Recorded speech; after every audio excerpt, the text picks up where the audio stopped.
Hey guys, तो इस video के अंदर मैं तुम्हें बताऊंगा how to write answers in CA foundation law.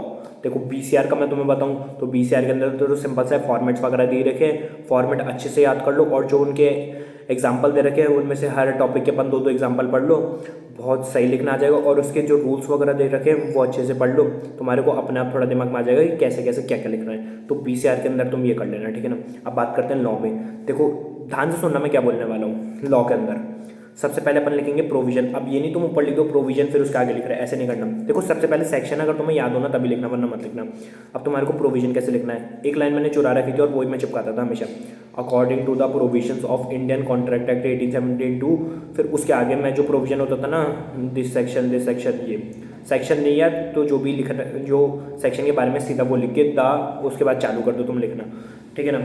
ये लाइन तुम हमेशा चिपका सकते हो, कोई दिक्कत नहीं आएगी। इंडियन कॉन्ट्रैक्ट एक्ट और अगर क्वेश्चन होगा कायदों होगा एक्ट ऐसे, तो ऐसा तुम जो जो चीज़ें हैं ऐसे लिख सकते हो।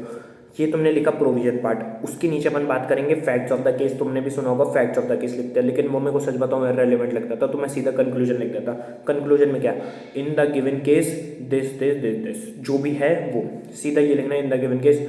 और हम देखो आंसर शीट उसकी थोड़ी ब्रॉडर नहीं, ब्रॉडर कम रहती है उसकी, मतलब तो तुम्हारा क्या है आंसर एक पेज पे एक आंसर लिखना। मतलब नया क्वेश्चन चालू करो ना हमेशा दूसरे पेज से चालू करना, एक आंसर एक पेज पे। अब देखो ऐसे है ना, अब तुम्हें करना कैसे ये, जैसे तुम्हारे को प्रैक्टिस के भी टाइम मिलेगा अभी, जैसे तुम क्वेश्चंस वगैरह करोगे ना तो क्वेश्चन का जो मैं बता रहा हूँ ना वैसे एक बार लिख के देखना। उसके बाद तुम मॉड्यूल का आंसर पढ़ना। कुछ कुछ चीज़ें तुम्हारे को अलग अलग दिखेगी, सो वो आइडेंटिफाई करना। और मॉड्यूल का जो सजेस्टेड आंसर है ना तुम्हें खुद पता चल जाएगा जब तुम एक जगह जो मैंने जैसे बताया वैसे तुम आंसर लिखो और एक जगह मॉड्यूल का देखना। जो जो चेंजेस होगे ना वो तुम्हें देखनी है। चेंजेस किस चीज़ की दिखेगी, सिर्फ लैंग्वेज की।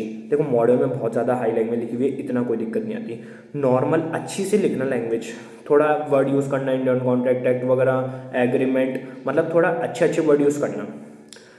और ये अच्छे वर्ड कैसे यूज़ होंगे, जितने तुम आंसर रीड करोगे। जैसे तुम कोई भी क्वेश्चंस वगैरह करो ना, कहीं के भी मॉड्यूल की, कोई पीवाई की, कुछ भी कर रहे हो ना, जितना हो सके आंसर को रीड करो। आंसर रीड करोगे ना तुम्हें थोड़ा लैंग्वेज का आइडेंटिफाई होगा कि यार वो क्या क्या वर्ड बार बार यूज़ कर रहा है, और नॉर्मल वर्ड भी वो खूब बार अच्छे अच्छे यूज़ करते हैं, इसलिए बोल रहा हूँ। तो उनके जितने आंसर्स पढ़ोगे, बुक को एक बार रीडिंग मारने की ट्राई करो।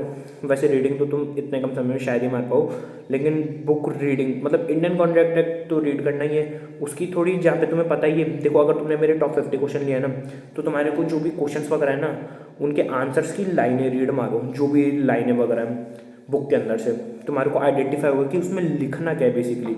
जितने अच्छा तुम उधर कीवर्ड्स वगैरह लिखोगे ना उतना ज़्यादा सही रहेगा। सो ये अपना फॉर्मेट लिखने का। और तुम्हारी क्या प्रिपरेशन चल रही है कमेंट सेक्शन के अंदर ये ज़रूर बताना। तो यही था इस वीडियो के अंदर।